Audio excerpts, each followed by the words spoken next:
So this video is for you if you have been on and off with sobriety this year. Maybe you're actually several weeks or months alcohol-free right now, but there's this little voice in your head that says, you know what, Christmas is coming, the holiday season is underway, it is all going to go downhill from here.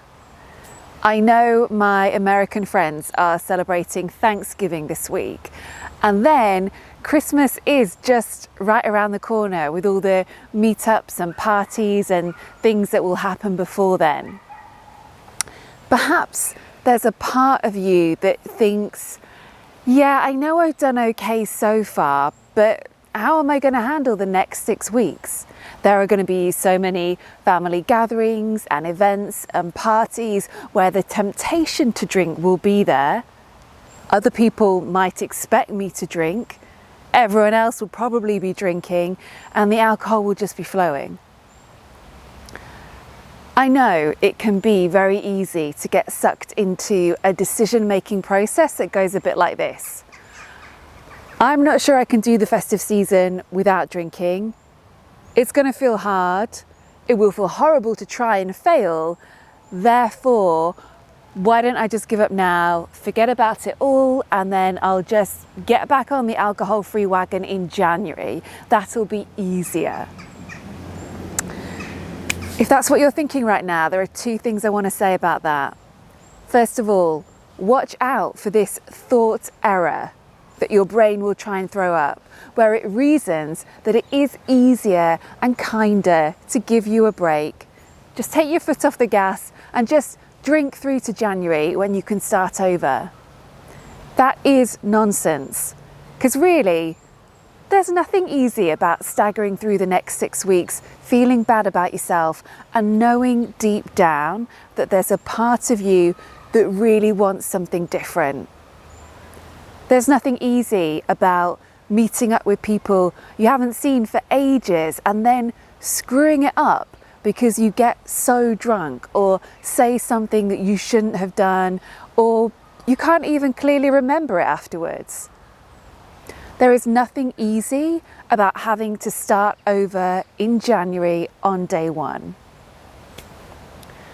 So, how can we change the way you're thinking about the next 6 weeks so it feels a bit more doable? Well, I think a key strategy is to actually get clear on what's happening.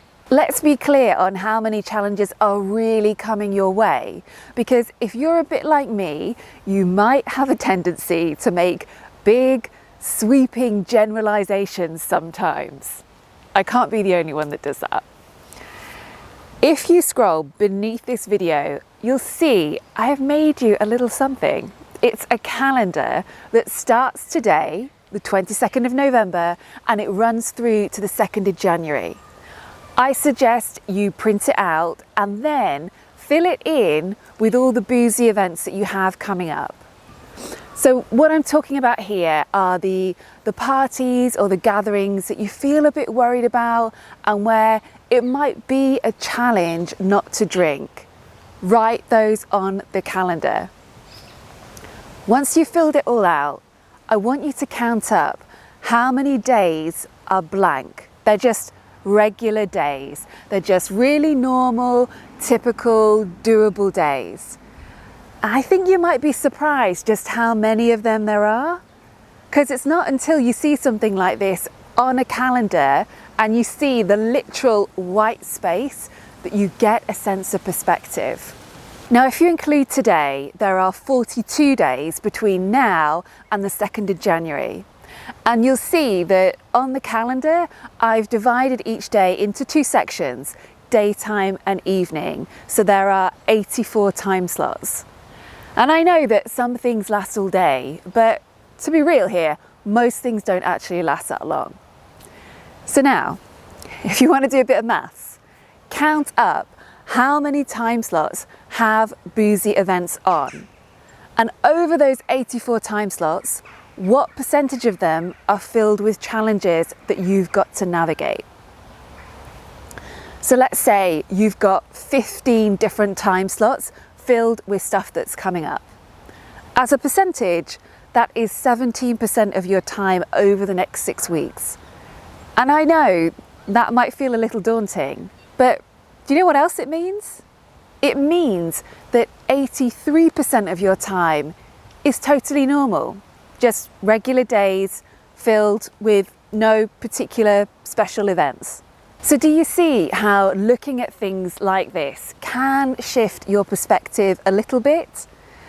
I think all of us are guilty of generalizing sometimes and forgetting that there are plenty of routine, regular days slap bang in the middle of December. And if you've been navigating them successfully up until now, then really nothing needs to change on that front. Now, just to predict your next question, as for the events themselves, the work party, the big family do, whatever it is for you, here's something else you can do to keep it all in perspective. Get a different coloured pen, and next to each thing that you've written on the calendar, write down what the point of that event is. Because people might talk about meeting up for drinks or looking forward to having a few drinks, but honestly, drinking is never really what the event is about.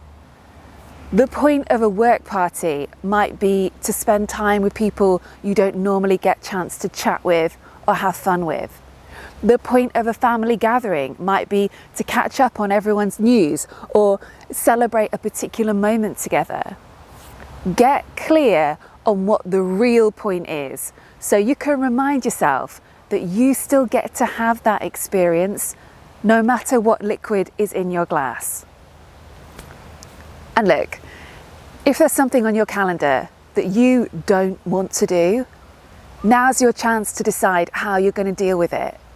Because you can either choose not to go, because yes, we do get a choice in these things, really, we do, or you can decide to go and focus on what's good about it. You'll feel a lot better if you choose to focus on the things you like about something rather than the annoying stuff. And even if you go this year, maybe you'll decide not to go next time. Just don't let your brain entertain the lazy thoughts that you have no choice in what you're doing and the only way to get through it is by drinking. That's just not true. So my goal with this video is to really help you see that the festive season is just a period of time with some days where we eat particular foods, do certain things, and speak to certain people. That's it really. Everything else is just a story. And we can focus on the things that create a feeling of peace and control around that. Or we can focus on things that set us up to look for the bad and get overwhelmed and worked up and not have a good time. So I'm Kate B. Wherever you're watching this, please scroll down and let me know how you're feeling about this upcoming holiday season and what this calendar exercise brought up for you.